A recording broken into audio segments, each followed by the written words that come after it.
Hi, my name is Ian Kinder. Welcome to the Live Safe Academy show. Live Safe Academy is a safety and self-defense school. So we specialize in the training of first aid, assault and crime prevention, unarmed self-defense, chemical defense sprays, sharp weapons, impact weapons, tasers, and gun training. The topic of today's show is how to protect your family from civil unrest. And I've got two great guests today. Paul Janulis, who's a sergeant who served our country overseas 3 times, twice in Iraq, once in Afghanistan, and Lou Chiodo, who was a Marine officer and served his community for 23 years as a trooper for the California Highway Patrol right on the Mexican border. And he served on the front lines of the LA riots. If you guys like this show, you can help us, help you, and help others with a couple very simple steps. If you're watching this show on YouTube, you can subscribe to our YouTube channel, share the show with others. If you're listening to this on our podcast, you can subscribe to our podcast, share the show with others, and then go to livesafeacademy.com/connect, where you'll have access to all of our podcasts, our videos, our articles. You'll have access to our in-person classes in the Detroit, Michigan area, and you'll have access to our live virtual programs that you can participate in from anywhere in the world. Live virtual programs featuring instructors like Lou Chiodo, like Paul, classes where you get to interact with the instructor just like you would if you're there in person. You get to ask some questions, you get to go through guided skill practice, so you're not just listening to them talk, but you're participating in physical activities where you're actually learning the skills. They're phenomenal programs. We've helped a lot of people with those programs, and we'd love to help you guys too. Now, guys, for this particular topic, and I think this is a very important topic because unfortunately, we've seen a lot of civil unrest recently, a lot of riots, and there's a very good chance that we're going to see even more riots in the future. And you both have very unique credentials when it comes to this topic. So what I'd like to start off by is you guys introducing yourself, give the audience a chance to get to know you, and then we'll kind of attack this topic in a systematic way so people can get as much benefit from this show as they can. So Lou, why don't we start with you, please, sir? Can you give us a little bit about your background and the service that you provided during the LA riots? Oh, sure. Well, I started off in life as a martial artist, and what that did for me at an early age was teach me not only the mechanics of self-defense, but also help me develop my teaching credential, which I in turn put forth in my military service and also my police service as a state trooper. I think one of the things that's important about my background is that I spent my time working in the real world. Um, Theories are really fine, but there's nothing like going into the real world and having to apply theory. Um, this led me to be able to develop programs for the weapons training that I did within my agency, but then it also led me to the programs I developed for my own company. So I've over the last maybe 20 years as a private company been teaching combat shooting and related topics with it. We try to integrate all of that with self-defense because a lot of times confrontations will happen when you can't get to your firearm but have to defend yourself prior to getting it. So all of it kind of combines together. I spent a total of about 37 years teaching within the law enforcement community and spent approximately 10 years time in service as a Marine officer and attained the rank of captain there. So my entire life, basically from when I was 9 years old to present, has dealt with either training, being trained, or developing training for programs. So I bring that with the experience of also having served in the capacity as someone that went to the Los Angeles riot in 1992, which gave me perspective on how all of this stuff would fit into that environment. So my perspective of it comes from the street, not theory, and that's what we hope to talk about today. Thank you very much, sir. And I know a lot of people have heard me say this many times, but you're one of the very few people that I call teacher, and I'm very grateful that you can be a part of this show because I think it's going to help a lot of people. And Paul, you're a sergeant in the Army, And you and I have been friends for a very long time. You and I have been training partners for a very long time. You're one of the instructors on our staff, and you have your own show called Apex Mindset. And I know that this video is also going to be on your channel. For those of you who are listening to our podcast or watching our channel, I really encourage you to go over there and take a look at what Paul is doing. And Paul, can you introduce yourself and give us a little bit about your background and a little bit about what you're being prepared to be called upon in regard to the riots right now? All right, sounds good. I'll work backwards from my channel just because Apex Mindset is for mental fitness, dealing with making yourself more mentally sharp, more mentally prepared for, things in life. That could be self-defense scenarios, of course, but it could be just starting a business or getting rid of trauma, PTSD, things like that. And also dealing with relationships. A big part of what I do is relationships. So my military experience brought me to opening up that company and opening up that channel to help men, and I help women out too. About 20% of my clients are women, but the original purpose was to help men to be better men and to get rid of things holding them back, trauma, anxiety, things of that nature from combat experiences. And then also dealing again with the relationship component, which often falls apart for soldiers and law enforcement who, are dealing with the evils of the world, then have to go home and manage a relationship, And so that grew into what I do on my channel. And so that's how all this ties in, and being prepared and being able to defend yourself is a really important component for being masculine, being a man, and for bringing value to your family and to others around you. So that's why I include these topics.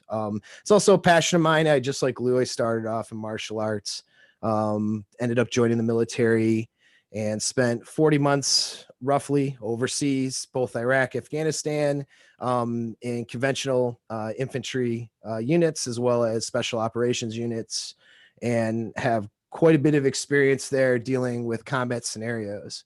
As far as civil unrest is concerned, well, when you're dealing with war zones and populaces in a war zone, there's often a lot of civil unrest that goes into that. So it's very different than, like, the streets of Baghdad are very different than what you could experience here in the United States. But you're dealing with a lot of things with coin operations or counterinsurgency operations. I'm not always hunting and getting the bad guy. I might be doing key leader engagements or, things where I'm dealing with a populace, in which case dealing with crowd control, some crowds that are more hostile than other crowds and things of that nature all comes into play. And then, I did my stint with active duty. Now I do things with the National Guard. Well, with the recent climate in the United States, we're dealing with a lot of rioting, right? And so I've been preparing and dealing with civil unrest out in the Illinois area, Chicago area. So that's been a part of a kind of a new part of what I've been doing. So we've been learning about how to handle riots and crowd control and riot control and how to assist police. And we're really doing more of a policing measure now as a National Guard versus combat, which is what I did overseas. So it's a little bit of a shift in mindset and tactics, but it's caused me to kind of breach these topics and bring these experiences, to you guys here. We can all have a good conversation about it. Great. Excellent. Thank you very much, guys. And I think a really systematic way and effective way to approach this topic is kind of our philosophy in our school is prevention, preparation, and response. And of course, if you guys have any additional things that you guys want to add to that, you guys are more than welcome to. But Lou, why don't we start with you? What can you give people as a recommendation in regard to avoiding these situations altogether? Because as I'm sure many people now have seen these videos, once you get caught in that violent crowd, you're at a huge disadvantage. And the best way to be safe is to prevent emergencies before they happen by paying attention to our surroundings, making smart choices that keep us out of danger before danger happens. So if you want to lead with that, and then Lou, once you've had your chance, Paul, you can jump in, and then we'll move on to the next section. Oh, sure. Well, one of the things that I would first suggest, and it's in line with what you just spoke about, is you have to be cognizant of what is actually happening in your community. So what that means is that you have to pay attention to what's happening in your news channels locally. You have to pay attention to any of these gatherings that are being broadcasted to say, for example, at 2 o'clock tomorrow afternoon, at 15 Main Street, we're going to have, Antifa or one of the other groups that have been related to the violence involved in this are going to have some kind of a rally there. Well, common sense would tell you at that point, that's probably not a place you want to be around near 15 Main Street. But you'll only know that if you're paying attention to what's happening within your community, especially if you're living in a place where this type of violence is starting to happen. There's places in the country where this really isn't going on. And I attribute that to the type of people that are living there. I would probably not think the outcome would be too beneficial for Antifa or some of these other groups to show up there, because the people there will take care of things by themselves if law enforcement or whatever guard units are sent in there don't handle it. So those groups tend to stay away from those places because they know it's going to happen. But if you're within an inner city, or if you have to travel into that city, it's probably a good idea to keep up with what's happening around you. And that would lead you to make sound decisions about what you might want to do during that particular day. So for example, if you're planning to go out, it's a day off or something like that where you want to go someplace, well, having knowledge of what's potentially going to happen might cause you to change your plans. And you have to make sure you're flexible in doing this, because a lot of people, I think, we've discussed this in other places, they maybe have a little bit too much confidence in their ability. And we may see this also with people that are carrying concealed or, have training, in self-defense and in related topics. The environment that they're going to end up in at some of these events is unlike where they've been. And by being in a place where they haven't been, there's a lot of considerations that they may not really have, kind of prepared for, that all of a sudden they're going to be confronted with. And a lot of what they may think they might do or what they've planned on doing might go right out the window. So the best preparation would be not get yourself in there. If you are at work and you're within one of these inner city areas, and all of a sudden, prior to leaving work, you're hearing they have some kind of a thing going on at some location where you may have to drive through or go through that area. Well, you might want to shelter in place where you are until it settles down. It will definitely be getting caught in the middle of one of these things where all of a sudden you're getting dragged out of your car and you have no way of defending yourself. I could probably add in here something we discussed even as close as yesterday, that a lot of people might think that when unrest is going to happen, that they're going to get in their vehicles and they're going to head for the hills. You see a lot of this chatter, or you see a lot of this in the prepper community, to where, they want to get in their vehicles and go to these places out in the woods, so to speak, where they're not going to be affected by this. Well, the problem with that is you have to get there first. And, I can relate back to what I saw in the Los Angeles riot.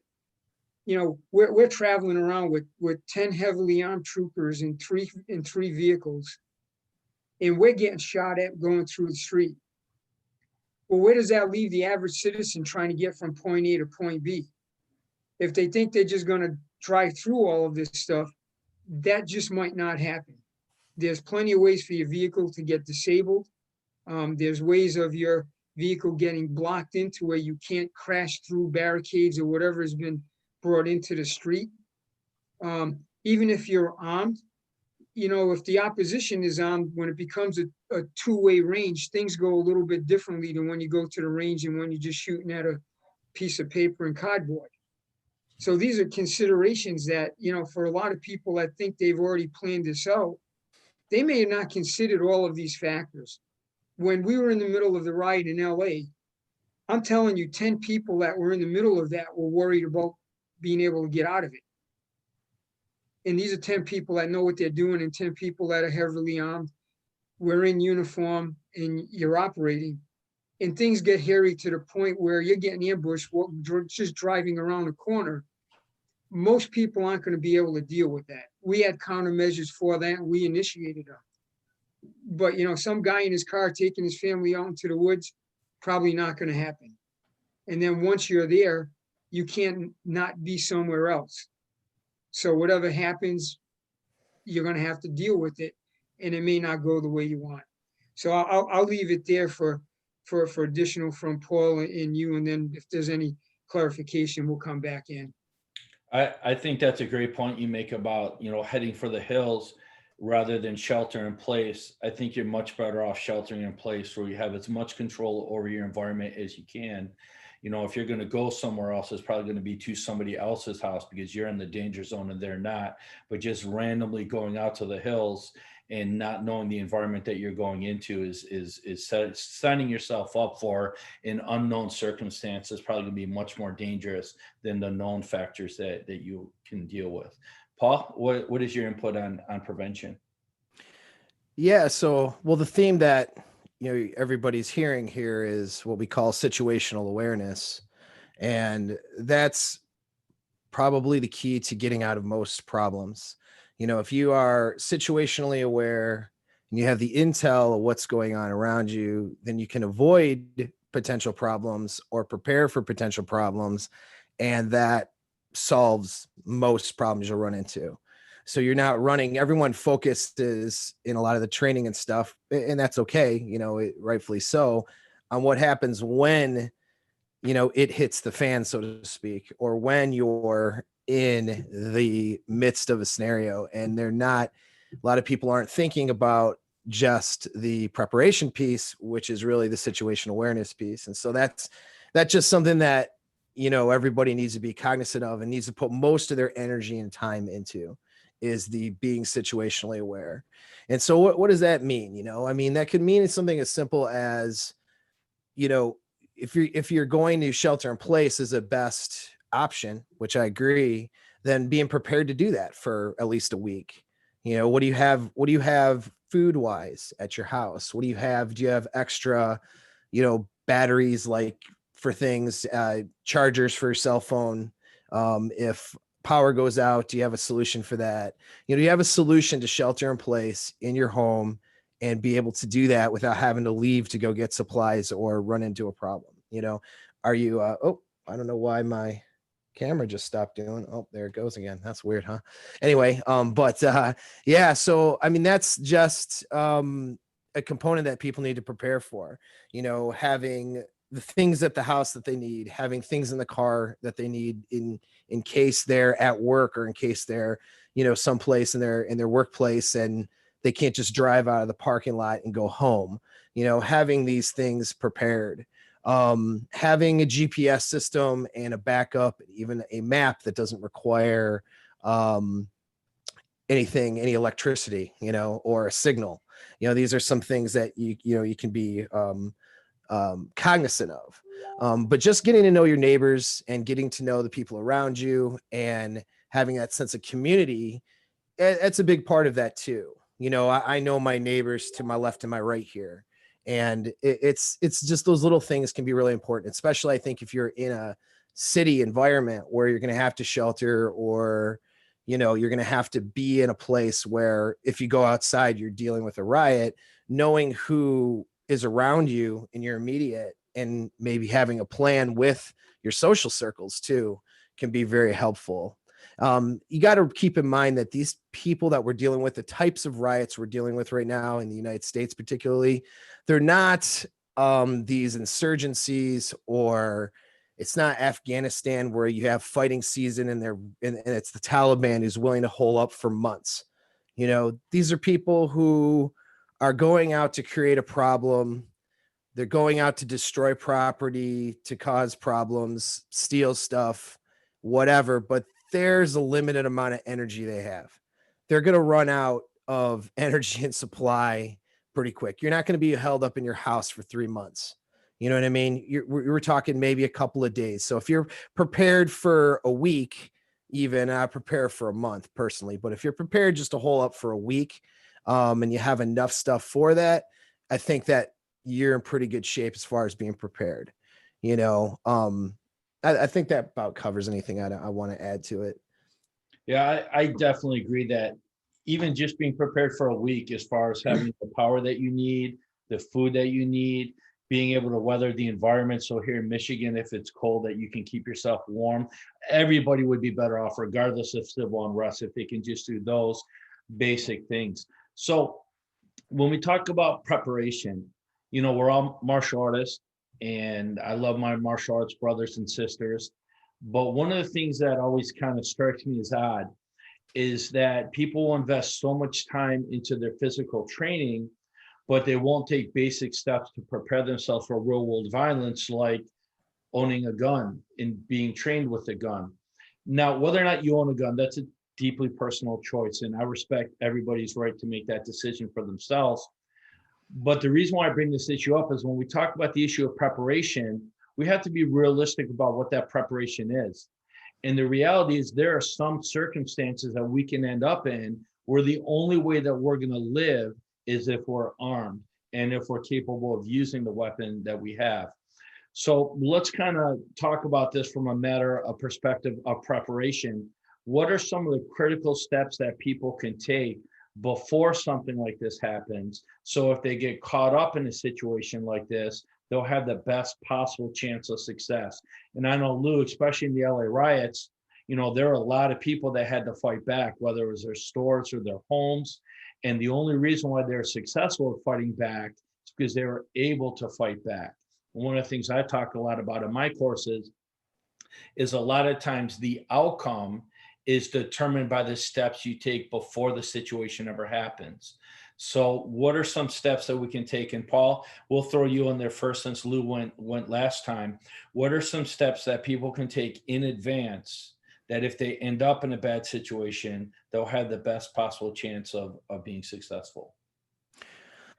Well, I mean, we can start with owning a firearm and having firearms training. I mean, that's pretty basic. And a lot of people, I'm surprised.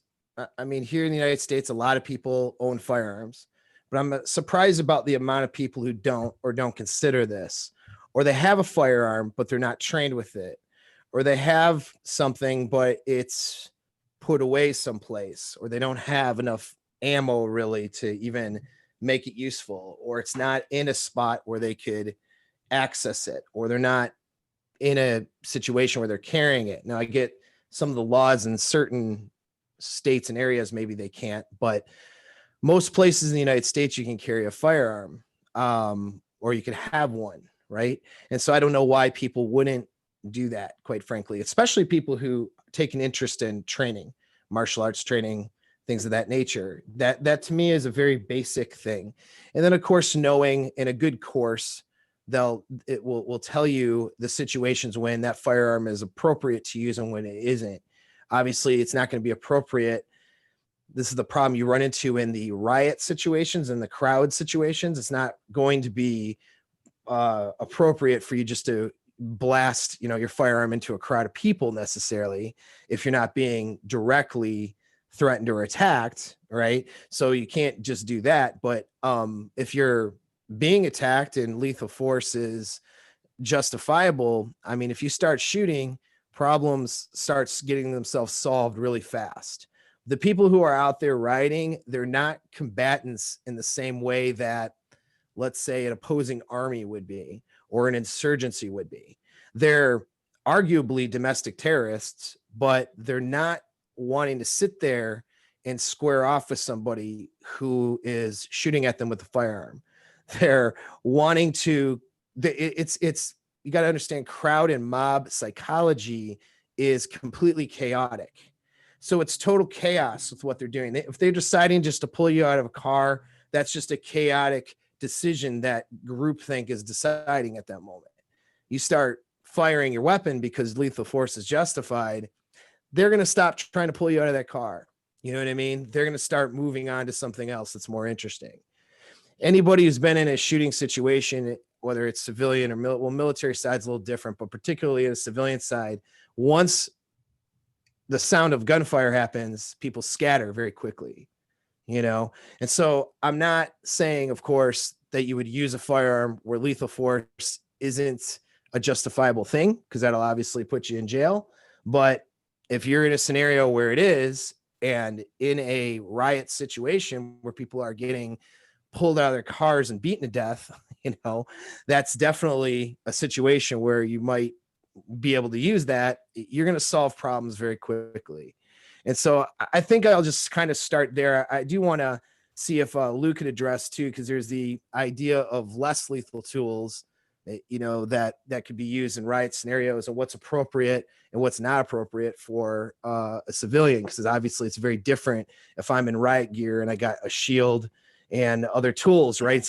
And I have a crowd of National Guardsmen and law enforcement behind me. It's a lot different if I'm by myself with my family as to what I'm going to want to use for less lethal options. But I think if we want to just make that point, that's maybe in some circles and some places politically incorrect to make. I don't know why that is, but having a firearm, knowing how to use it, and being willing to use it where it's appropriate is a major component to defending yourself in pretty much all scenarios, whether it's assault prevention, whether it's home invasion, or whether it's dealing with civil unrest and riots.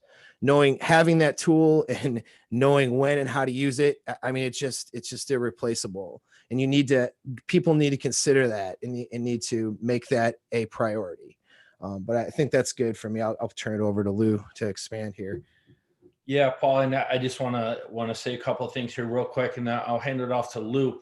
But I agree, and I know Lou agrees 100% with what you just said. And I haven't dealt with any type of mob type scenarios, but I know working scenes in Wayne County, we would oftentimes get very large crowds of angry people. And if they sensed any weakness, they would do everything they could to start to advance on that scene and cause problems. And, you know, police are quickly, you know, they're radioing in that we got to secure that perimeter. And there are always certain officers that you could put on that perimeter that would immediately shut it all down, because they just look like guys that you don't want to mess with. The point being that there's a show of strength there, because we are dealing with people that are basically, they're criminals. They're not fighters. They're looking for victims. They're not looking for a fight. The very important difference in psychology. I can tell you, being young and dumb and getting in fights where I was outnumbered, once people start getting hurt, they don't want to fight.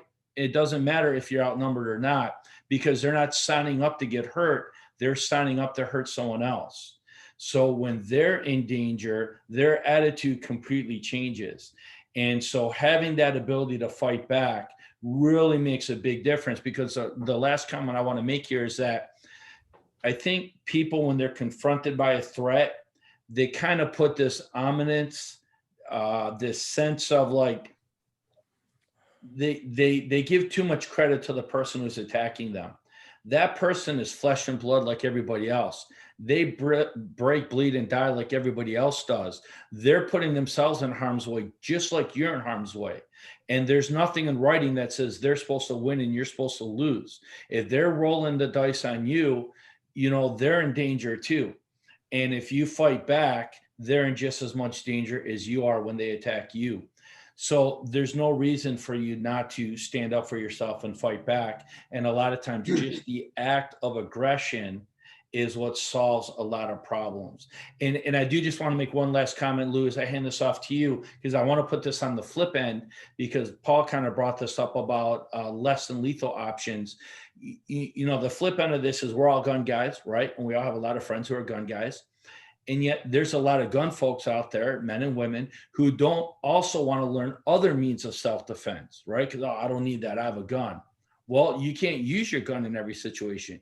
You're not going to have your gun in every situation. You can't even get your gun quickly enough in every situation.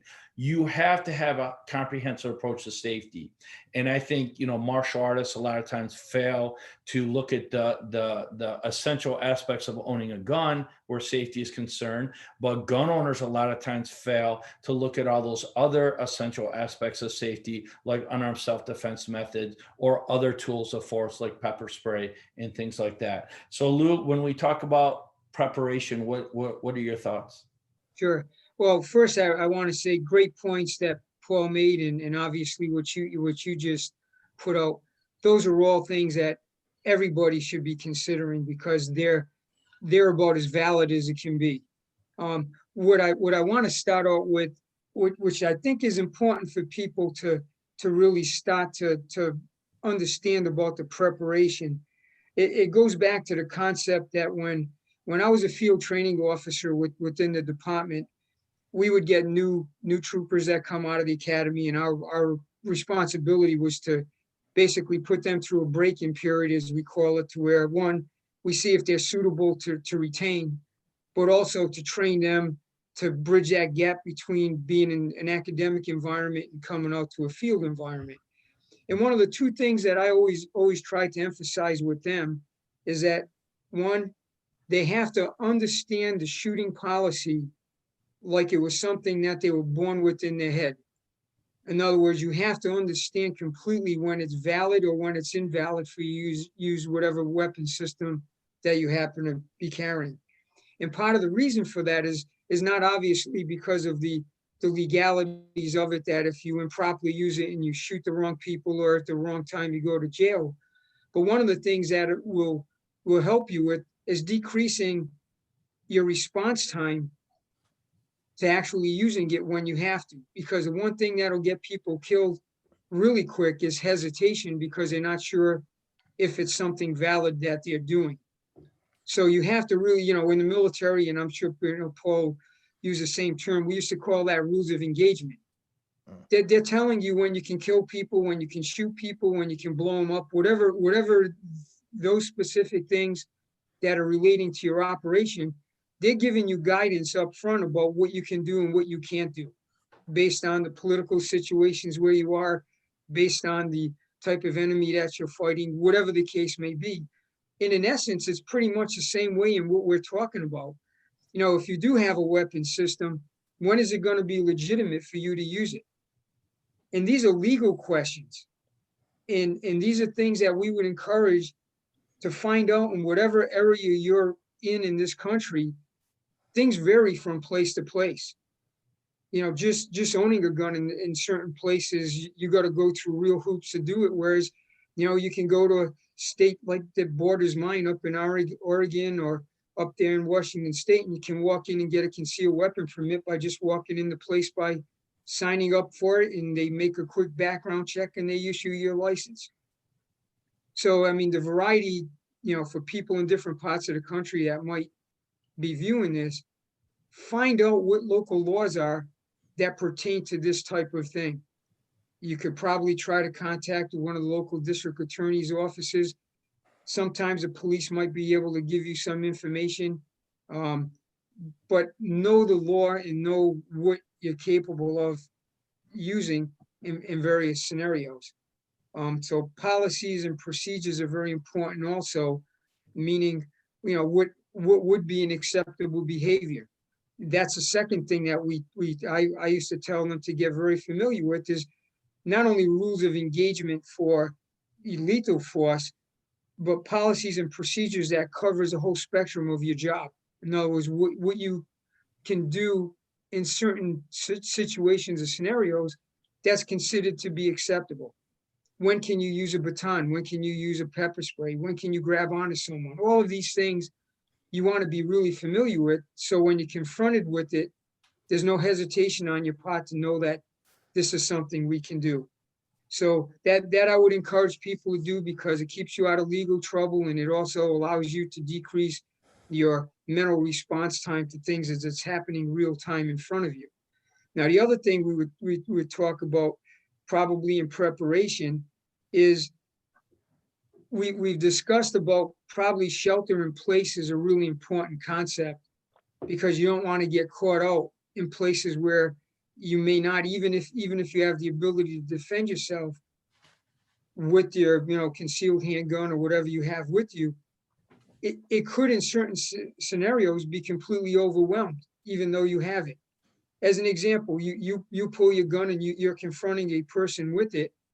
Well, what if there's 5 or 6 more people in the area around it are also around? What are they going to do? Are they going to be standing still waiting for you to shoot them, or are they going to engage you? So from a scenario where you might think you're dealing one-on-one with someone, all of a sudden you got multiple threats there that can engage you all at the same time. So even if you have that firearm with you, you may be overwhelmed. I mean, from a military standpoint, we see it happen all the time. You run into a unit that's bigger, stronger, more powerful, and has more capability. Well, the best of units can get their clock cleaned in a matter of seconds in those scenarios. We see it in the field of police work. You have a very capable officer, big, strong, heavily armed, and all of a sudden you got 3 people that are weaker, smaller, unarmed, take them down to the ground and then kill them on the ground. So the point that I'm making here is that even when you have your weapon system with you, I think I alluded to it in my first thing, is that you can get overwhelmed by a scenario very quickly, and you can overestimate your ability to handle it. And that gets people hurt or killed. I've seen it. It happens in the military. It happens in police work. So for the average civilian who maybe is not even used to dealing with violence in the first place, this can be overwhelming. I mean, you got people that have not been in a fist fight that are going to find themselves in the most horrendous scenario that they'll ever face in their life without having any prior experience in dealing with it. This can be a real issue, because in the military and in police work, you're constantly training to deal with this stuff. And even then, when you have very well-trained people, things still can go wrong in a hurry. That's what we call casualties. That's what we call killed in action. There's reason why this stuff happens. It's just being in the wrong place at the wrong time. So we want to emphasize that before I get into this next point, which is even when we shelter in place, which I believe to be probably your best option because you're in a familiar place. If you're in a suburb area, if those type of violent people start coming into those suburb areas, my feeling is they're going to probably find even more resistance from the people living there than they do from the police. Because remember, in a lot of these places, the police's hands are tied. I'm going to be real frank here, and don't want to be too offensive to too many people, but truth and reality has to be spoken. You got people that have been in elective offices that won't even allow their officers to go out in the field and do their job. You have people, officers, that are in their home, which is their station, being told to abandon it to these mobs that are out front. Now, where does that leave the rest of everybody in society when you have your political people telling those that's supposed to be defending them to basically lay down and do nothing? And we're seeing this in cities all over the country. Because I can guarantee you this, because I've done it, that if the police are allowed to do what they have to do, these people won't stand a chance of doing the violence that they want to do. We can end that stuff quick. We ended the LA riot in 3 days. And we were lucky because, one, we had leaders being both in the political end and within the police work that sent us to the field and says, take the city back. And that was the whole objective of the operation. There was an objective, and that was to take the city back. So for the first about 2 days, we were pretty much by ourselves. But then that's when the God unit started kicking in, and we were able to basically do what we would do even in a military operation working within a city, where you start taking block back by block back. It's a very methodical way of doing it, but you got to have the personnel to do it, and you got to have the will to do it via the political end. And remember, a lot of police chiefs in a lot of these cities, their hands are tied. They work for these mayors. They can get fired in 2 seconds. If they refuse an order from the political end, they're going to get looked at, and they're going to say, see you later. And they're going to appoint whoever they want to take their orders. And this is the reality of where we face here. So, when when we're dealing with these scenarios, my feeling is that those shelter in place, in particularly the suburb areas, are going to have probably a little bit better chance of defending themselves, because I can guarantee you, anybody I know that has their firearm system, these mobs aren't going to get in their houses. They're going to get stopped on their front lawn. And they will have in most places, a legal right to do that, because if you're not in fear for your life, when you have a mob that's looking to kick your front door down, I don't know when you're going to be in fear for your life. Now, we don't think it's a good idea to go outside of your house to try to confront these mobs, because you can get hit from all kinds of angles. And if you're out in the open, you're fair game. You can get hit in the head with a brick, and I don't care, you can have a sore weapon in your hand, or you can have your AR-15 in your hand. You get hit in the head with a brick and you're on the ground, that weapon means nothing to you. You're out of the fight. So going outside, probably not a good idea. But what you can do is, I apply a lot of the infantry stuff that I know to these type of scenarios. One, you need an early warning. You have to have a way of knowing that people are coming. There's a lot of ways of doing this without endangering yourself. I mean, if you got neighbors there, I mean, even if it's someone standing at the end of the corner or sitting in their car saying, hey, they're about a half a block away, and they haul ass back to their house and, shelter in place there. Now you know something's coming. Now you can have better situational awareness, as what Paul alluded to. But then again, what you can do is you can start to learn to harden your house, harden the entry points to your house. It kind of reminds me of when we're in a defensive position in the military environment. You're covering avenues of approach where people can come in towards you. You're hardening the position so that it can withstand more violence, if you will. And it's a continual process. So you start with the easy things first. How can someone get in my house? Well, I might need to secure my garage door so it's harder for them to open my garage and come in. I need to maybe harden my front door. Maybe the main entry points to my house, like a sliding glass door from my backyard into the house, which is probably one of the main entry points that you'll see people use even in regular criminal activity. How do I make it harder for them to come in? Because once I know they're there, if they're having a hard time coming in my case, what they're going to be facing is a SOCOM N1A with 125 grain hollow points in it, moving at 3,150 feet per second. And then if I know they're there and they can breach that point, at least now I got a way of defending myself at that breach point. So we would tell people, look at your house, look at how someone can get in here. And this might even help you with regular criminal activity. Why do we put an alarm system in our house? Okay, so when I'm sleeping and my door gets broken in, I got an early warning so I can get to my firearm so that I can start to defend my house. So, I'll kind of end it there in case Paul or you have something more you wanted to add into anything I said or add into it in general. But while you're sheltered in place, you want to have as hard in the place as you can.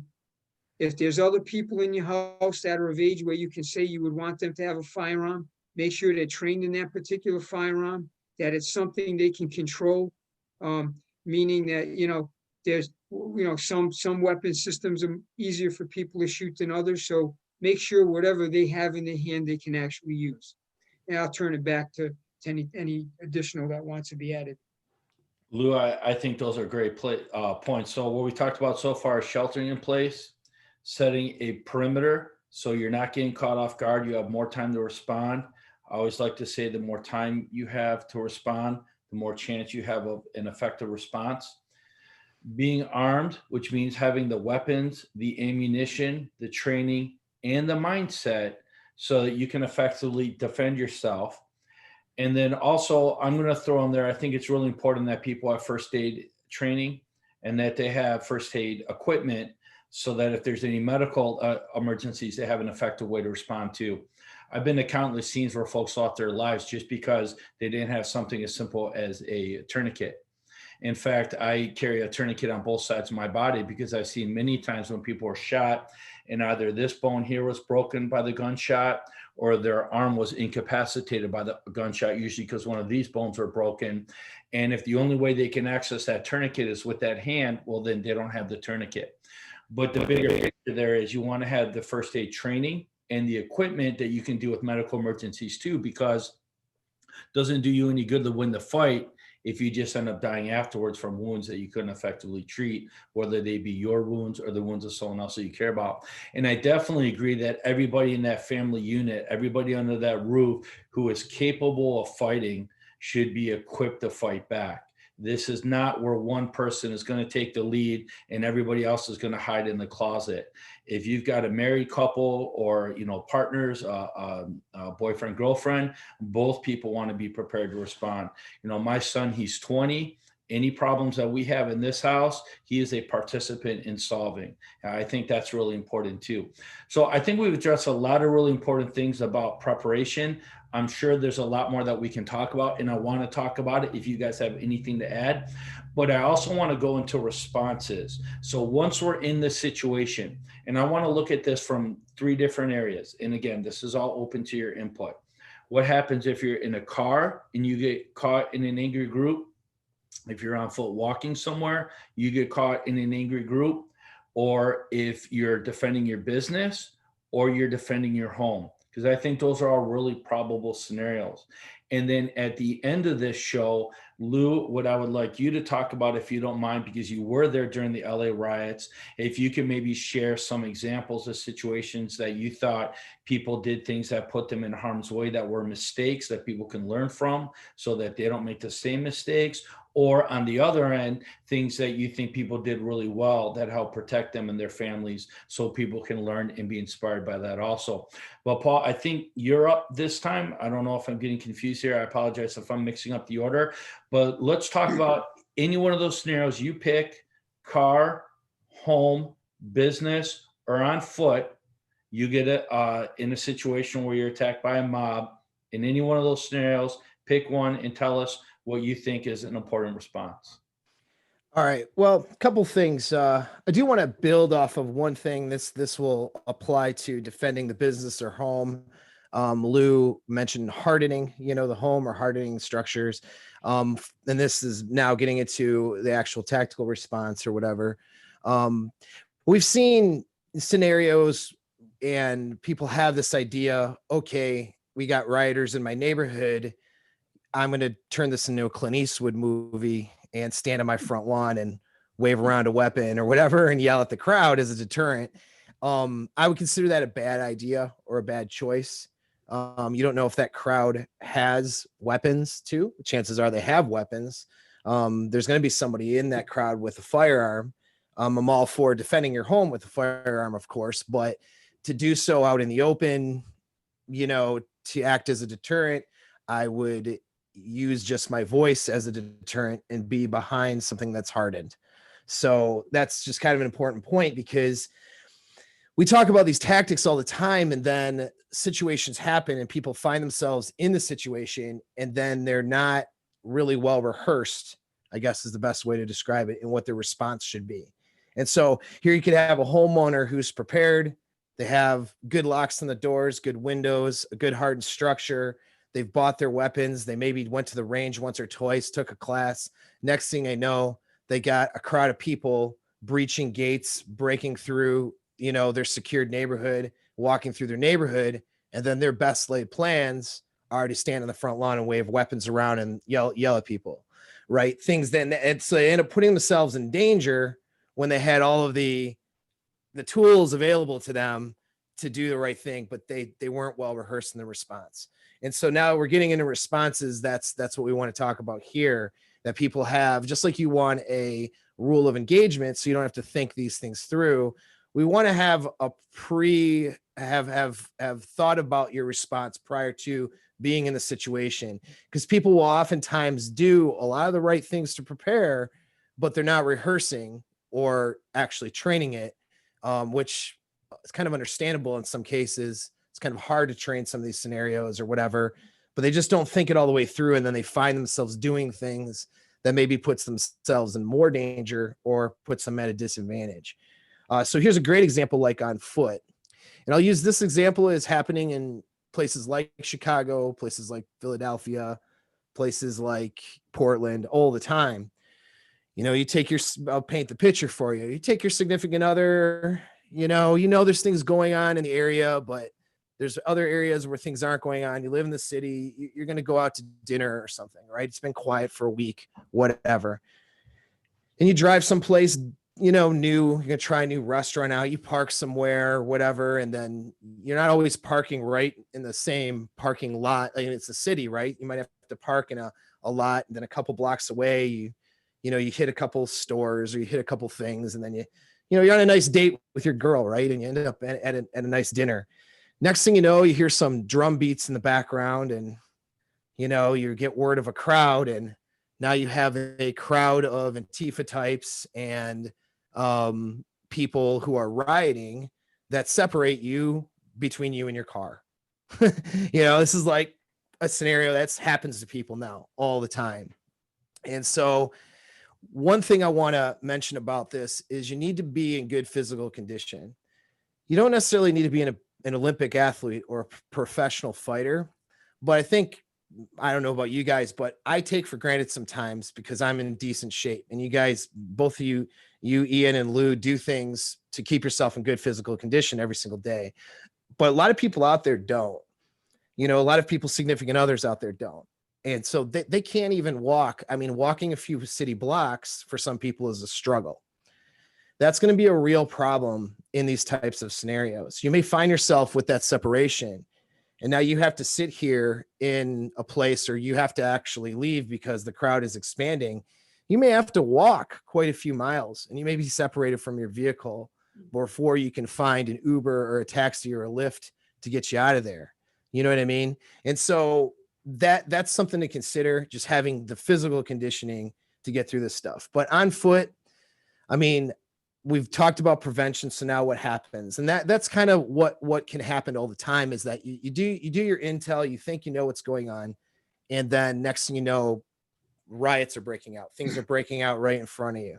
Or you're at that restaurant sitting on a patio, and all of a sudden people are yelling at the people in the restaurant, and you see crowds building, you hear stuff breaking, or you see a crowd wing around the corner. These are things that happen. So the first thing is, as quickly as you can, you just want to leave the area. You're not there to get in a fight or to rescue anybody, or to participate in civil unrest, or to yell your political opinions at somebody. I mean, these are things that are not going to help you out or serve you. You need to get out of that area as quickly as possible. And you do that by getting out at the outskirts of it, so you don't want to try to go against the crowd. You want to go flow with it. Picture it like a river. You're not trying to swim upstream. You're trying to go with it, and you want to get with it and then away from it. So the crowds will travel like through pathways of streets, for example, and then you'll have a side street where there really isn't anybody. That's kind of where you want to, I don't want to say anybody, there's people, it's a public place, but that's not where the rioting's happening. You want to go there. This is why having knowledge of your area, having a map, having a street map, even one that's just saved on your phone, that's not requiring a signal, that you can look at, identify where you're at, and escape. Those things are important, and so you want to just take yourself out of the situation. If there are police that are coming down, let's say you have rioters colliding with police, you actually want to avoid the police. I'd like to hear Lou's opinion on this one, but the police are there to, break up rioters. So to move towards the police, they don't know the difference between you and somebody who's a physical threat to them. So you don't want to move towards these guys who are trying to do their job. You're going to find yourself eating pavement, possibly by a guy with a shield or a guy dressed up in riot gear who doesn't know the difference between you and someone who's trying to punch him or beat him up. You don't want to be in that circumstance. I mean, and so you want to move away from where the violence is happening. And that's pretty much a basic thing. And get away from these areas, take yourself out of it. Obviously, if you have to fight, you're going to have to fight, but then you're fighting to get out of the situation. You're not fighting to have a sparring match or to square off with a bunch of people that you politically disagree with. What you're trying to do is get yourself to safety. And that's got to be the first and most prominent thing that you have in your mind. Most people that find themselves in a real problem where, I mean, I say most people, I mean, obviously there's situations we've seen the LA riots, the videotapes of guys getting pulled out of a truck and beaten into the ground. So, I mean, there's those situations certainly, but most of the time, guys who find themselves in these fights or find themselves getting hurt, injured, because they're not taking themselves out of the core of where the violence is happening. They're putting themselves into it more, or they're just not aware or whatever. And so that's my basic advice on foot from what we could cover in a format like this without imparting physical skills, is to have the preparation and the mindset of getting yourself out of that situation where the violence is happening and taking yourself out of it. These people that are creating civil unrest, there's enough people that are around there that are going to want to fight them. There's enough property for them to trash. There's enough stuff, they're not necessarily making you their personal target. And so if you're moving and escaping from that, then you're going to be a lot better off. And so having the ability to do that, that's the thing. And again, staying away from the center of the crowd, staying away from the centers where the violence are happening, move towards the outside, move towards the outskirts, and then get yourself out of the flow of that traffic. You got to picture it again like a flow of people, and it's all very chaotic. There's mob mentality, does not have logic to it. It's almost it's like a virus that just spreads. And so it's spreading down one road or a couple of streets. You take yourself out of that. Even if you're separated from your car, all right, so maybe you go a couple miles away, hold up in a coffee shop or McDonald's, and you just wait it out for the next 6 hours till cops get it under control before you can maybe go to where your car's at. That could be a thing, or maybe you're just calling a friend for a ride after you get to safety miles away, or you're calling that Uber. So I'll stop there because there's a lot of directions we could go, and I don't know what we can cover in a podcast like this or in a format like this. So turn it over to Lou to expand here. Yeah, and let me just add one thing too, that for, you bring up the point about being physically able to, let's say, walk for miles as an example. For those folks who aren't able to do that because they have a medical condition or they're handicapped, that just really emphasizes the need for you to stay out of those situations, really where prevention becomes even more urgent. Because if you do end up in a bad situation and you don't have the ability to get yourself out of it, then you're stuck with it. So that makes prevention even more urgent. And then the other thing I'll mention real quick, right before I turn it over to Lou, and I had a student ask me one time, and I'm not being critical of the question. I love all questions, and I'm grateful for all questions, but it makes a really good point. She says, what do you do if your hands are duct taped to a chair and your feet are duct taped to the chair? What are your best options then? And again, I'm not making fun of the question. I was glad that she felt comfortable in asking it. But of course, the obvious answer is you don't have any options then. And the point is that you want to act when you have the most options available. And that's before the situation or at the beginning of the situation, because at some point you can get deep enough into a situation where you simply start to lose more and more options to the point where you may not have any more options left. So the sooner you act, the more options you're going to have, the better chance you have of an effective option. Lou, what are your thoughts about either building on what Paul said or taking any one of those scenarios on foot, home, business, or vehicle where you end up in an angry mob? What are some of your options? Okay, one quick thing Paul alluded to that I'll tackle right off the bat. He mentioned about, sometimes if you see the police, people are sometimes trained to go to them to seek safety. Well, in these things, that's probably the last place you want to be, because all you got to do is look at some of these incidents and where's the violence being put against? Well, it's the police there. They're having a hard enough time holding their own. and not their fault. I will restate again. They're being controlled as to how they can respond. I can guarantee you this. There's nobody I know and have ever met professionally in law enforcement that would stand there and allow a crowd to put lasers in their eyes without doing something very proactive about stopping it. There's no one I know that would stand there and see people winding up with Molotov cocktails ready to throw it into their midst. That's a lethal force encounter right there. That stuff can get you killed.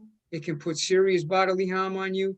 I can guarantee you this, that nonsense would stop in 2 seconds if the quote rules of engagement were adjusted properly. This stuff would end really quick because it would not behoove these people doing it to stand in front of a bunch of police pulling that stuff. So that said, probably the worst place to be is around them because that's where all of this violence is ultimately going to be projected. So, you know, what Paul says is the absolute truth. You need to break contact and get out of there. I mean, every you know, whether it's a special operations unit, any unit that's out there doing patrolling operations, always in the plan is a plan to break contact. Because if you don't break contact at the right time, you can be overwhelmed really quick. So we have to have that same type of thought process about when you start to see things building, you need to find a way out. You're in a restaurant and you see a crowd building out in front of it. I'd be looking for the rear exit. And I'd be hauling over to that rear exit. I'd grab whoever's with me and it's time to leave. Throw the money on the table so you don't get accused of, you know, skipping out on your bill or something, but I'd be leaving real quick because the probability is there's going to be nothing when you go out that back door as opposed to what's out in the front door. So you plan your options and you should be looking for this stuff every time you go anywhere. Where am I going to go? What am I going to do? Where are the exits? Am I at least facing an area where I can look and see if there's something there? Or is my back to it where by the time I detect something is going wrong, it might be too late. So, you know, just to build upon that, I think where I might interject something here that would be of value is the defense within your home itself. Because I think probably in most places, and again, we would say go to your local DA's office, whoever you can to get legal advice on this. But, you know, when you got a mob kicking in the front door, having a lethal response to that is probably going to be, you know, above board anywhere that you go. So what we talk about, and I know Ian and I, we've he's hosted me in doing a home defense workshop about what do we do in our home to be able to defend it. And I always profess this concept of a strong point defense, meaning that wandering around our house hunting for people is probably a bad idea for most people because most people don't know how to really search properly. You don't have 360-degree awareness around you. So you got two eyes and the only thing you see in your environment is what's directly in front of you. And it's usually the things you don't see are the things that are hurt or kill you. And it's very difficult for people to get practice at doing this because where do you get practice doing it? I mean, when I was working it, you know, we searched all the time. Every time someone bails on you and they take off when you're in pursuits, you're searching. When you get home invasion calls, you're going in a house and you're hunting people that's supposed to be in there that have invaded someone's house.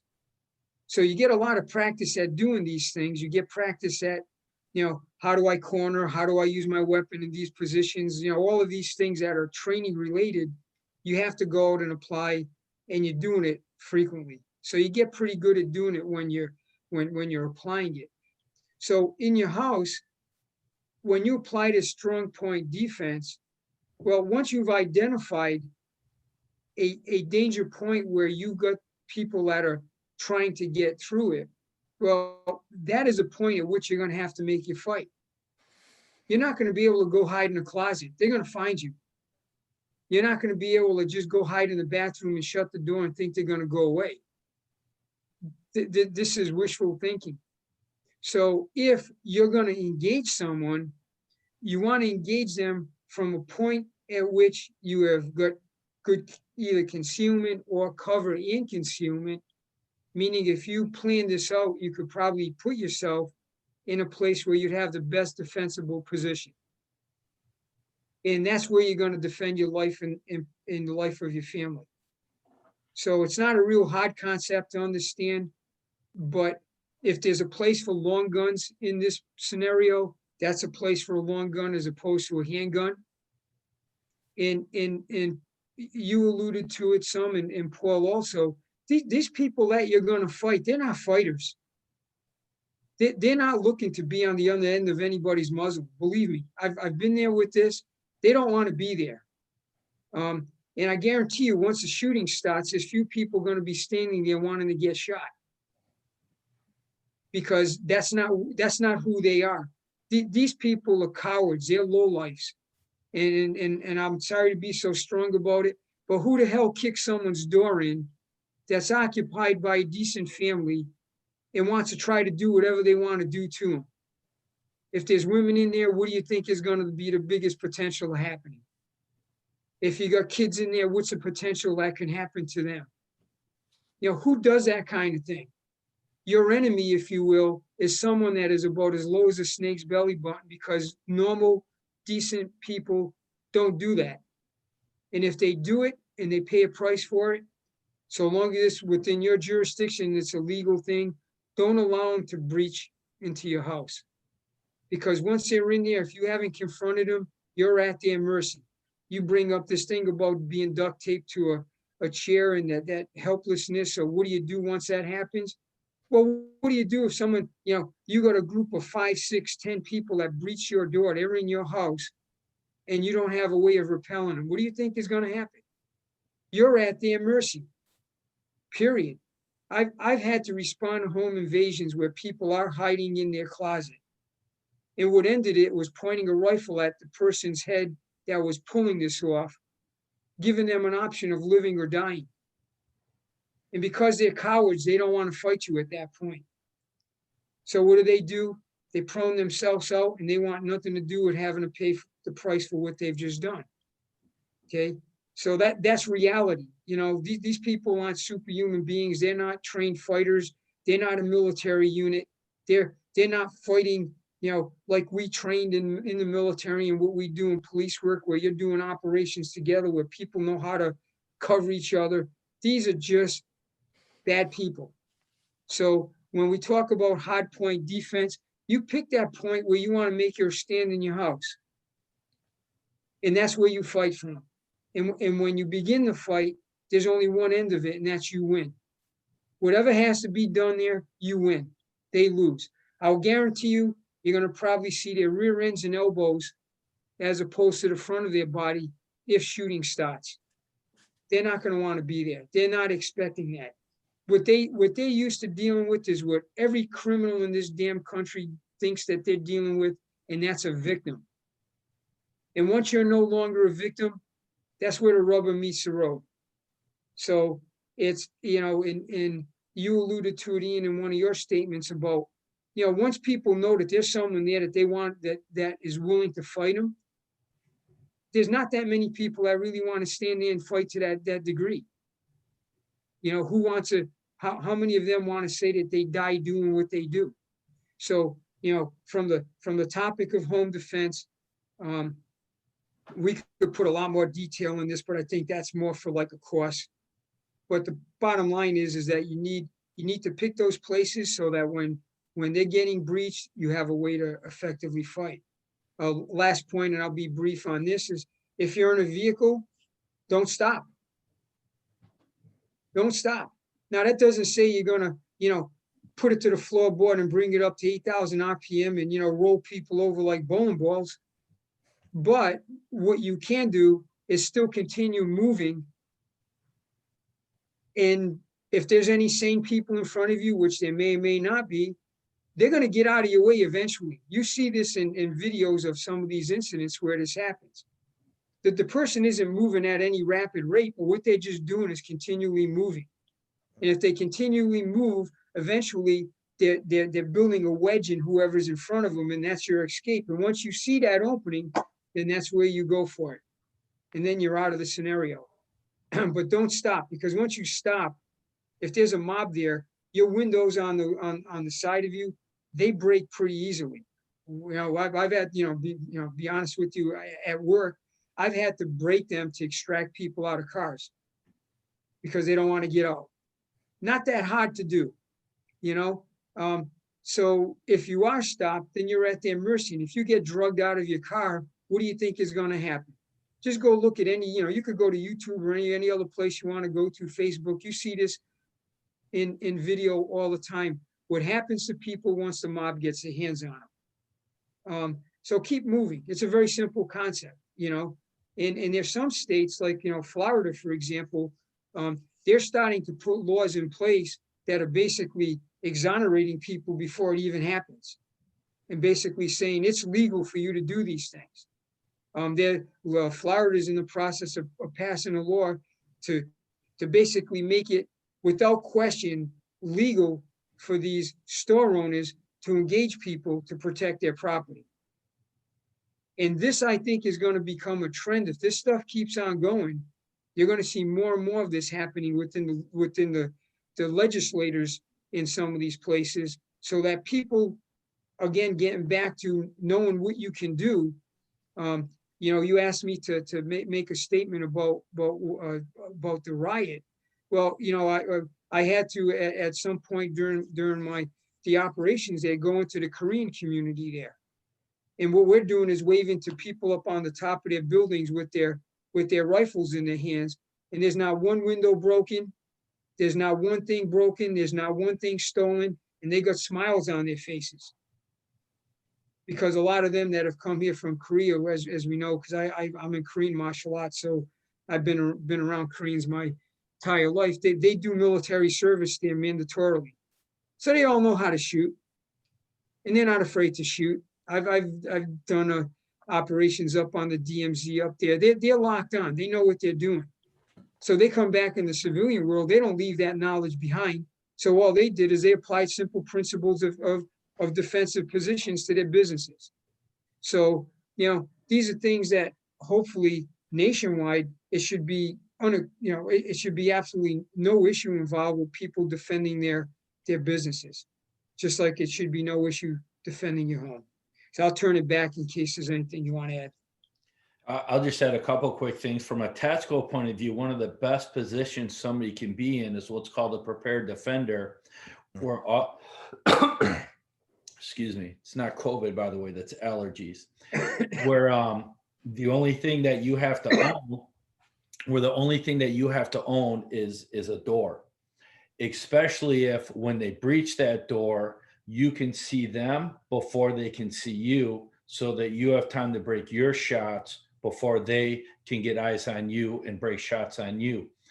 So the worst position that somebody could be in from a tactical point of view, one of the worst positions, is to have to enter through that door and deal with an unknown threat inside of that room. So if the people can set themselves up so that all they have to do is own that door, especially from a position of concealment where the people coming through that door can't see them before the person who's defending themselves has time to engage them, they're really increasing their chance of success. And while nothing is a guarantee, once those first shots get launched, very oftentimes what you see is people start to disperse. And that's something that we've all said here. It's not a guarantee, but it's very common. And I've been to countless scenes where I've seen these very things happen. People defend themselves. One particular scene, somebody was kicking in the front door, person heard the noise, grabbed their gun, locked it on the front door, waited for them to come through. And then that individual, that criminal that broke into the house became our client at the medical examiner, and we were there to pick him up. But I've also been to scenes where people didn't have the ability to defend themselves, and we were there to pick them up, including one particular person who was trying to hide in the closet, and that clearly didn't save their life. So we need to have the ability to fight back. And if you can put yourself on that side of the equation where you're guarding a door, so they have to come through the door to get you, you're really stacking the odds in your favor. The other thing I'll mention, and you guys can comment on this, is that if you are in a vehicle where you're trapped in the crowd and you don't have the ability to simply hit the gas because you're simply surrounded, and we've been to scenes where we were actually surrounded by crowds, and it was hard to get through the crowd to get to the scene, even when they're banging on our vehicle and stuff like that. If you start to put yourself in a position where you're going back, forward, back, forward, you will open up that space so that you can hit the gas and get out of there.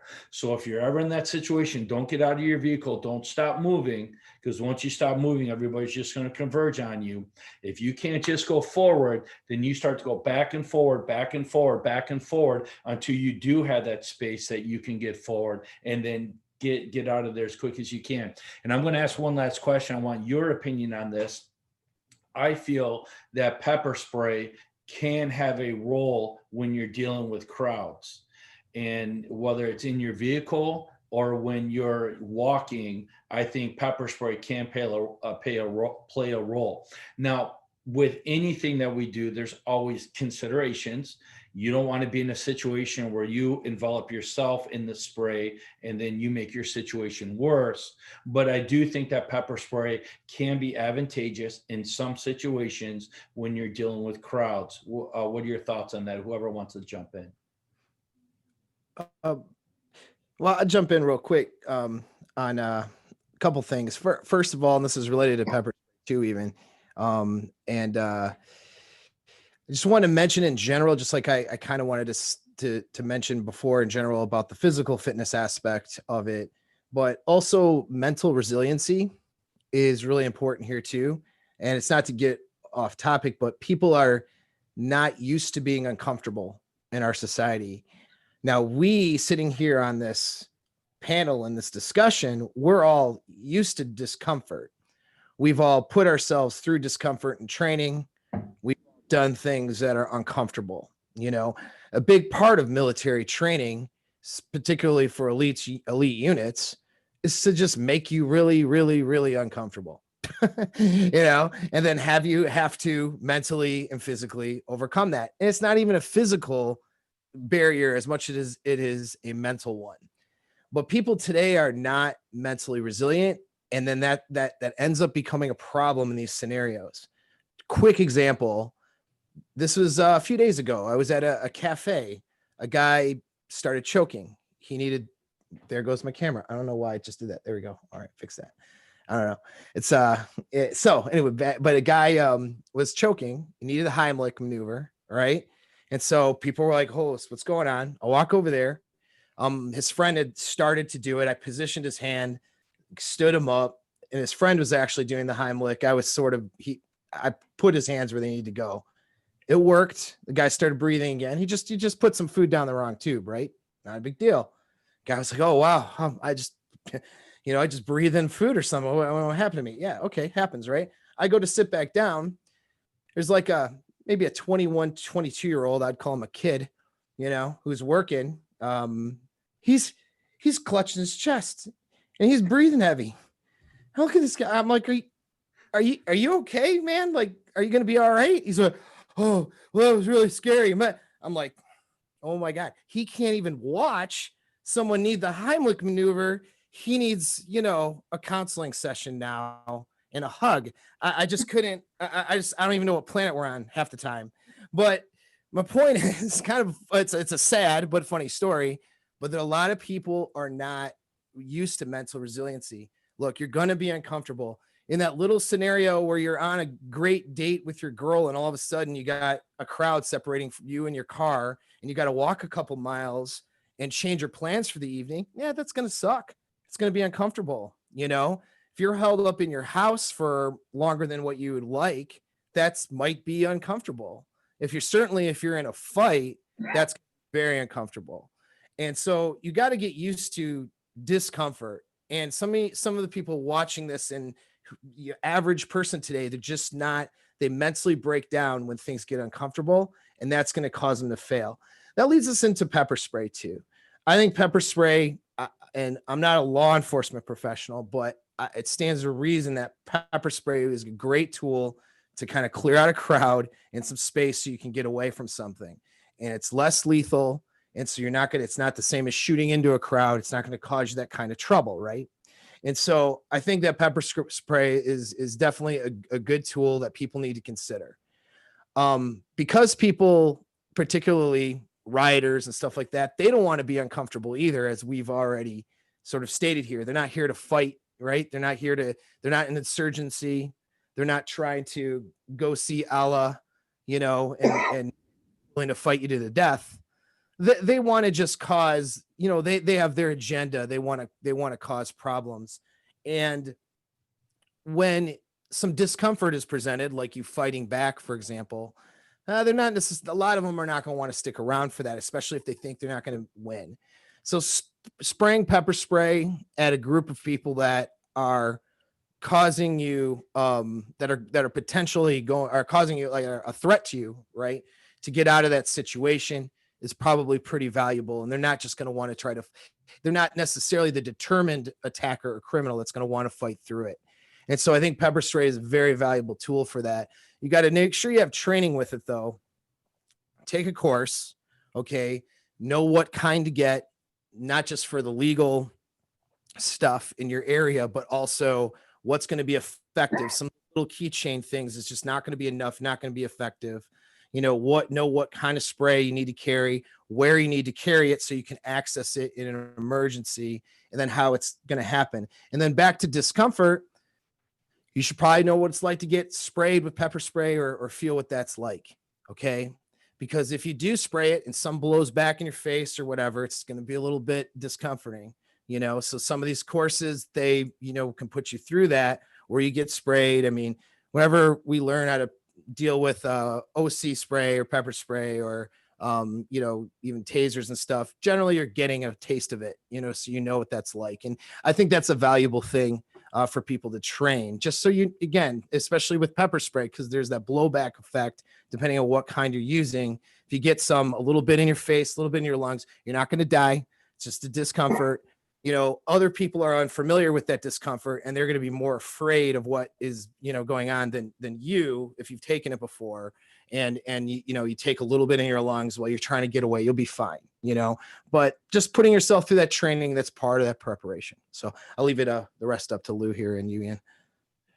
Just one comment before we head over to Lou and, Paul, you mentioned the issue about knowing the right pepper spray product. We do have a free video on our YouTube channel, and it is called Pepper Spray, Which Product is Best for You? It's completely free. There's no strings attached.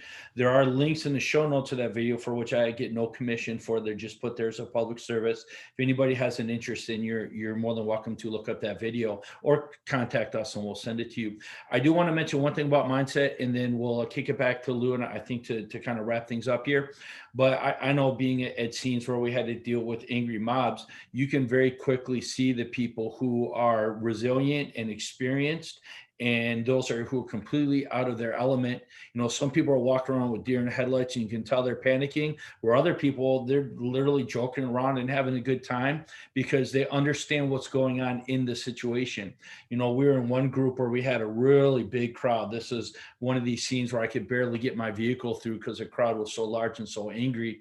And also where we were, the streets were really congested. And I just went over by a large tree where I knew I had cover. They were radioing for more officers to send on the perimeter. And I knew if they broke the perimeter, we could deal with it. I had my point of cover. And until that happened, everything was fine. And we didn't have anything to worry about. We've been in scenes where we're literally trapped inside of houses with groups of police officers and could not go outside because of the group outside. And we're waiting for backup to arrive so that we could leave. But again, as long as we're in the house, if they come through the door, we know how to deal with that. And if they don't come through the door, well, fine. Help is coming. And when it does, we can all leave then and everything's fine. And we were in one particular scene where we were in an angry group and things were starting to escalate out of control. We actually had to hightail it to the vehicle as quick as we could to get out of there.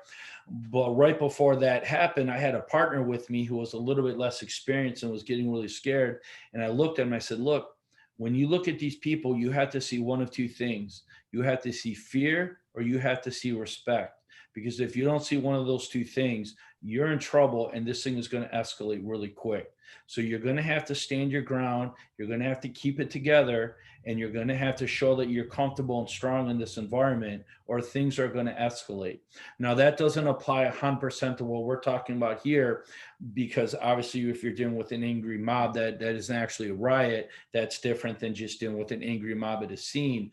But the point is, I think that mental resiliency really is the X factor, because if you can't hold it together from a mental point of view, it really doesn't matter what tactics you plan for or what equipment you have. If you can't keep it together on that emotional level, you're really just going to be in a situation where things are going to get worse. And I will mention one last thing too.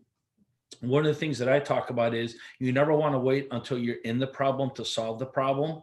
You always want to use your imagination to think of realistic responses, the probable scenarios, so that if you're in the situation, you already have a game plan.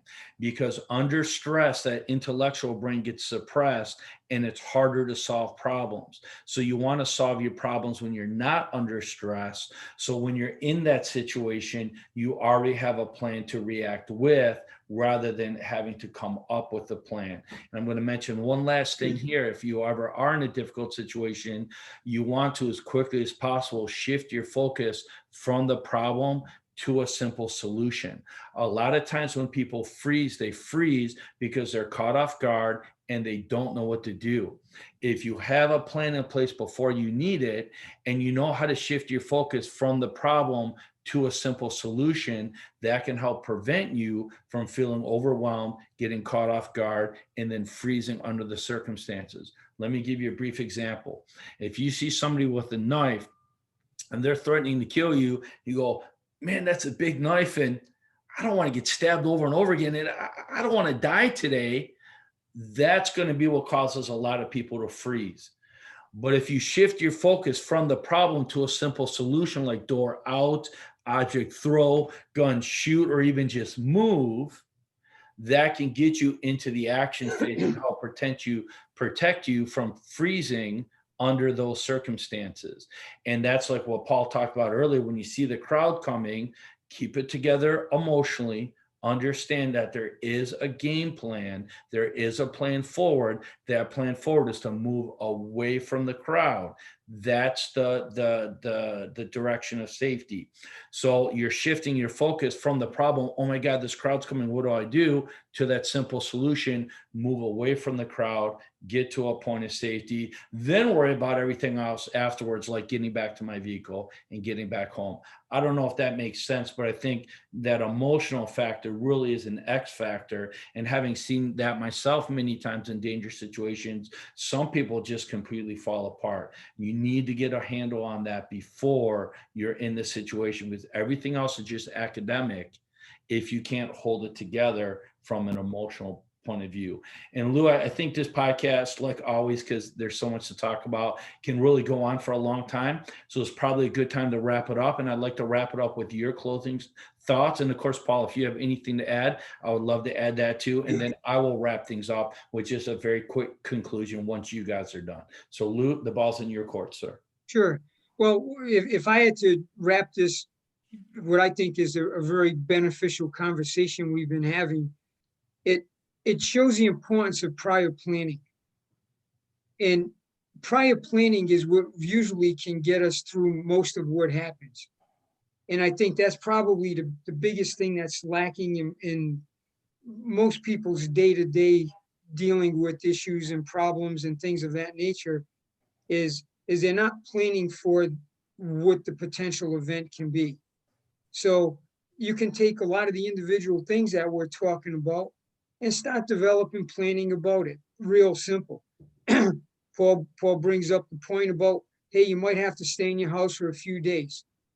So you know what? This might be a day that you take a trip to the grocery store. Buy some things that don't even require to be heated up or anything in case the power goes off. We lived off of cold sea rations for weeks on end during my time in the Marine Corps. We can open a can of tuna fish and eat. You can open a can of vegetables and eat. You can create your own, quote, sea rations. I don't want to get bad flashbacks eating those things. But the point is that you can go to the store today and eliminate that problem for you having a shelter in place in your house by a simple trip to the grocery store. Okay. If you have some aversion to owning a firearm and defending yourself, well, you might want to take some courses and things that would maybe cause you to change your opinion on that. Go take a self-defense course and find out how easy it is for people to hurt you. Then that might motivate you to learn how to not allow them to hurt you, And when you talk about defending yourself with those firearms, I remember vividly having to go into a home invasion scenario where five guys were trying to invade this one home, lady's home with her 3 kids, husband's away. She's got the kids and her in a closet in the master bedroom. We show up on scene. We had a K9 unit with us. There's me, my partner, 1 deputy in the K9 unit, and 2 of them were lookouts outside. One of them gave up because he didn't want to get hurt. One of them ran. And one thing you don't want to do is run from a hungry 95-pound German Shepherd and try to jump a fence and not make it over before the dog actually gets you right by your rear end. It goes downhill from there. But then we had to make entry in the house. We confronted 2 of them in the bottom floor, took them in custody. But the lady's on the phone and she's saying, I hear him in the bedroom next door to me. Now she's got 3 kids with her. She's by herself, no firearm, no means of defense other than hiding in a closet. So I was armed with my patrol rifle. I very stealthily went down the passageway leading to it. And when I worked the corner on him and I put the light in his face, the term deer in a headlight had absolutely, minimum value here. His eyeballs almost came out of their sockets because now he's confronted with someone that just saying for me, I would have dropped him in 2 seconds had he given him a reason to do it. But he's completely dumbfounded at that point. The only thing he could think of doing is jumping on the floor, putting his hands out because he knew he was about to get his life ended. But the point I'm trying to make is that, and then, I had to slip my ID card underneath the door because the lady didn't want to even believe that it was us at the door. So the bottom line to it is I'm looking at this lady terrified with her 3 kids and no means of defending herself. And believe me, for anybody that would have had a gun with this yo-yo that I confronted, he would have been a pretty simple shot because he had in no way, shape, or form walked in there thinking he was going to get in a confrontation with anybody. He thought he was going to take over that house and anybody and anything in it. So all she had to have done, she would have probably had no more than about maybe a 10, 12-foot shot, which would have required, we all train people. Not that difficult to train people to hit a human body at, 10, 12 feet away. And it could have ended not only her being in jeopardy, she's got 3 kids with her. If nothing else, think of the fact of what's going to happen to them. And get out there and get some training, have the means to defend yourself. That's 95% of the problem solved right there. Because you're going to be thinking, you're going to have a solution to a problem that's started, and you're going to have the will to use it because the training brings you to that point. People don't naturally want to kill or be violent, but we can get trained really good to be able to do that. And all 3 of us understand that because we've been in those scenarios. So I'll end it with that, get out there and we've told you what the problem is. Now find your solutions for it. Lou, Does this count as an Hey, attack there you go. dog? My chihuahua's sleeping, so I won't bring her in the picture. I love it. Paul, do you have any thoughts and those are all great points, of course. Paul, do you have any thoughts that you want to kind of wrap things up with? Yeah, just one thought, which is kind of, well, they kind of combine together, is take action. All right, not just in the situation, but right now, as you're already taking action by watching this, to the audience, but take action too in your preparation. Take action in some of these things. It's interesting to talk about, but take action, actually do something. And I want to add that something is always infinitely better than nothing. So what a lot of times people do when they approach these problems, they go, well, they get big plans. Well, I'm going to go and take this weekend tactical shooting course, and I'm going to do all of this stuff, and that's what I'm going to do. And of course, then that requires, a bunch of money, a bunch of time, and a bunch of investment. And then they just don't get around to it. And then, well, next month happens. Well, I got busy at work. And next thing you know, it's 6 months later, and they haven't even put a first aid kit together to keep in their house, And so this is the thing that often happens to people, is that they get big ideas and great ideas, and then they don't execute anything. So just a little bit of execution goes a long way. I get really busy, and just like we all do, but I'll do a little bit of physical training every day, even if I'm really busy. Even if I'm only doing 10 or 15 minutes of working some physical skills for self-defense, that's infinitely better than doing nothing. Is it as good as taking, doing a couple hours of training several times a week in a class? Well, of course it's not as good as that, but is it infinitely better than zero? 100%. Ian, you have some online courses that we're going to promote, especially with, the current climate with COVID and different things. There's a ton of benefits to taking an online course, especially with distance being a factor from certain instructors, especially with restrictions and constraints in certain areas. Is an online course for a few hours, maybe a few consecutive hours, is it better than a week-long shooting clinic or something? Well, no, of course not. But is it infinitely better than zero? Oh, infinitely better. You know what I mean? And so that's what my advice is to people listening, is to take action, and don't get so caught up into, your big plans. That's fine. Have big plans of training. Have ideas of what you want to do. But the point is, you got to take action, even if it's only this much, even if it's only just a little bit of action that you're taking on a regular basis. Consistent, even when it comes to training, especially consistent training a little bit at a time is usually always better than some bulk, a couple day training and then not doing anything for a year or so. Right. And so I think that's about the only thing that I would, I think this is about the only thing I'd add to what's been said.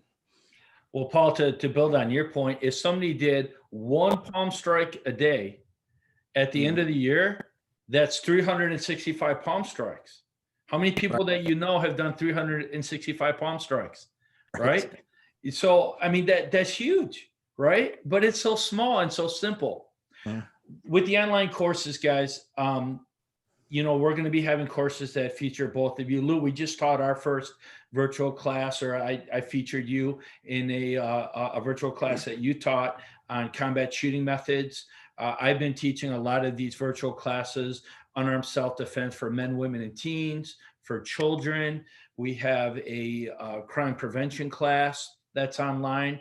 And then we also have for teens, how to become a certified babysitter or a certified pet sitter. And those are classes that you can participate from anywhere in the world, from the comfort and convenience of your own home.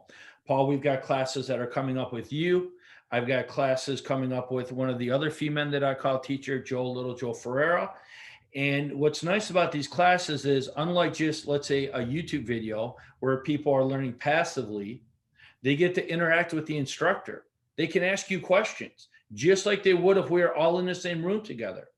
For the classes that involve physical skills, they're going through guided practice from the instructor who's watching them and guiding them through the learning process as they learn how to draw their gun, as they learn how to do strikes. It's really like being there in the same room with somebody but from the comfort and convenience of your own home. And you can do it from anywhere in the world. We've had students now from New York, from Texas, from California, from Ohio. We're located in Michigan. We had our first international student a few months ago, and this is just going to continue to build. So we would love to have people participate in our virtual classes. We do them because we believe they really help people. If I didn't believe they really help people, I wouldn't do them. I mean, it really doesn't get any more simple than that. But gentlemen, I kind of want to wrap things up here by thanking you both for being a part of this show. I want to thank you both for your service, both to your country and to your community.